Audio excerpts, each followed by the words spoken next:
Good evening and thanks for joining us. I'm Patrice Dayton. And I'm Rondrell Moore. Phone calls from jail could soon be a lot cheaper. The decision is pending approval from the Federal Communications Commission. News 10's Blake Dahlia tells us how these restrictions could impact local jails going forward.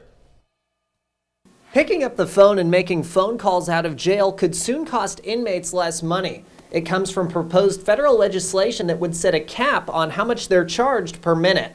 There's a proposed federal cap on how much it would cost to make phone calls from jail. If it's approved, the cost would max out at 25 cents per minute. Right now, it costs 20 cents per minute at the Vigo County Jail. While there won't be an immediate change here, Sheriff John Plassey says the bill has good intent. You don't want to take advantage, number one, of people that are incarcerated, and as long as there's a way to cover the costs for that communication, I'm for that. Not only could the bill reduce costs for inmates, Plassey says it could prevent problems or even violence inside jails. They're away from their families, they're away from their loved ones, and we don't want to make that harder on them. And if they're not able to reach back out, there'll probably be more disciplinary problems here. They'll probably act out more here if they're not able to talk to family. Plassey says sometimes a call to family can have a calming effect on inmates. Hopefully, if they're thinking of doing something stupid and they talk to a family member and they say, no, you probably shouldn't do that, hopefully they'll reconsider. He says it's also something that prevents inmates from being taken advantage of. You don't want to profit off of people